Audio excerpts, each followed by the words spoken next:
What do you think about the taxpayer funding going to the Milwaukee Bucks arena? I voted against it, and I'm going to vote against Foxconn too.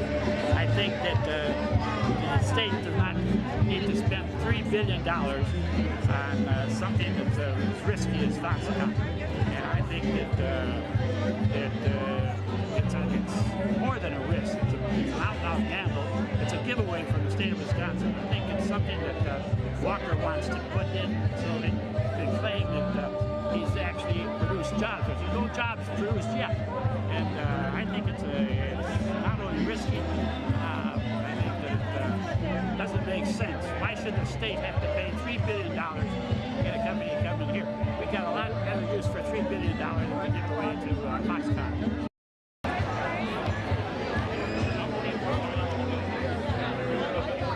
Should Madison taxpayers pay for your legal fees? Yeah, I think they should when I'm exonerated.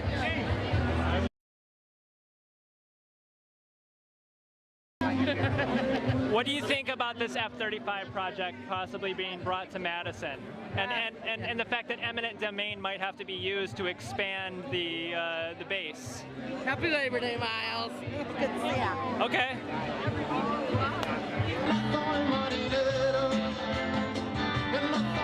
Hey, Paul Soglin. What do you think about the F-35 coming to Madison? What? The F-35 coming to Madison, and the fact that eminent domain might be used in the process? I don't know anything about eminent domain.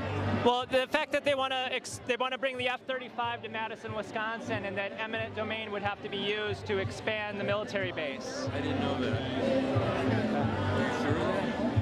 They would have to expand the military base in order to bring the F-35, because it would require more track, basically. I have not heard that up until your mention. Here I am, Mayor. I don't know. Hey, Paul, are we going to do this here? Yeah. That's your candidate for governor, Paul Soglin, my mayor, who sometimes swears at me, who knows nothing about F-35 coming to Madison.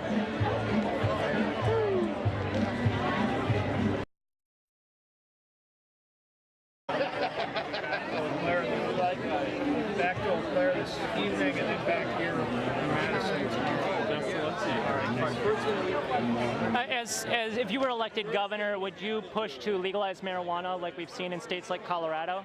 Well, I think we have to take a good look at it because it seems like we're putting a heck of a lot of resources into passengers without much to show for it. Certainly medical marijuana, there's no problem at all with that, but I think we need to take a look at it, very seriously take a look at it. One of my sons lives in Colorado. It doesn't seem to have destroyed Colorado by legalizing it, but I want to take a look at the traffic accident statistics. I want to take a look at hard numbers, and I haven't had a chance to do that yet. And what separates you from candidates like Mary Burke and Tom? What separates you from candidates like Mary Burke and Tom Barrett, who have been unsuccessful? Well, I've come from the western part of the state. I represent Eau Claire in the legislature. I'm a hunter and fisherman, and I believe in economic equity. I believe in a just society that compensates its workers, I'm not saying that they didn't believe in that. I'm just saying that I'm coming from the western part of the state, and we can see what prosperity looks like from where we are in Eau Claire. You look across the river, Minnesota seems to have their act together. And you say you're a hunter, so you're a strong supporter of the Second Amendment? Well, I think the Second Amendment and the Seventh Amendment, they're all amendments to the Constitution that need to be, upheld. I believe in background checks. I believe in making sure that people that have handguns know what they're doing with them. So education, things like that. And where do you stand on the Foxconn deal? I'm against Foxconn. I'm against it flat out. As hard as I can be against it, I think it's a terrible mistake. I think sticking $3 billion into one industry, one company within that industry is a terrible mistake because very quickly, once you make an investment of $3 billion, it isn't going to be very long, and that company's going to say we have to retool because of some technological change in the TV screens and things like that, we'll be in a position where they own us. Once you invest that much money in one company, they will own us, and I think that's a terrible idea. I think we need to have homegrown businesses. We need to have support startups. We need to make sure the environment is conducive for startups in our city. Because then we have homegrown businesses that aren't going away. There's also environmental ramifications of Foxconn, so I'm against it flat out. And where did you stand on the Milwaukee Bucks arena? And did you?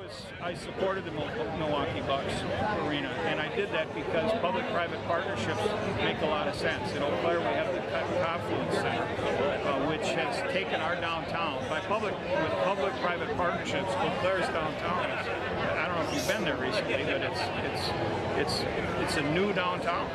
We have economic prosperity going from that.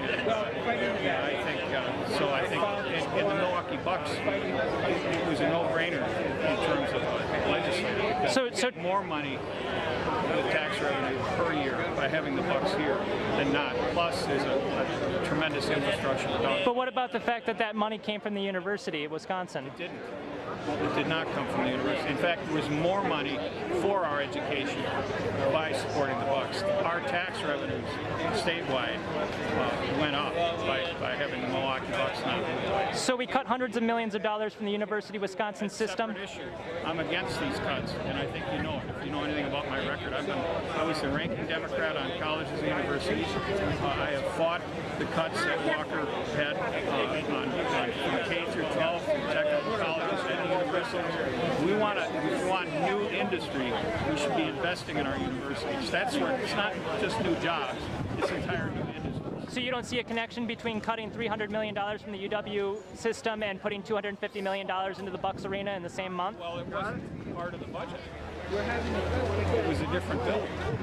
And it wasn't, you're mislabeling it. It's not the same bill. It was a different bill. But didn't we cut $300 million from the university? Walker did. Right.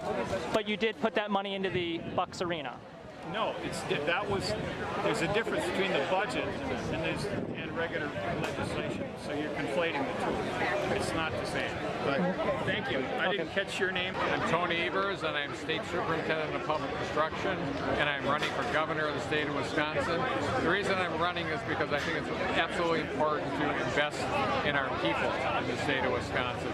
Whether it's young people in the K-12 system, whether it's people that struggle within our society, we've always known this, that the best way to prepare our next generation is through education. The best way to have good economic development and a good, frankly, democratic society is to make sure that people are at the core of what the state government does. That's why I'm running for governor. This F-35 project possibly coming to Madison, which would require the base to be expanded and possibly involve some eminent domain.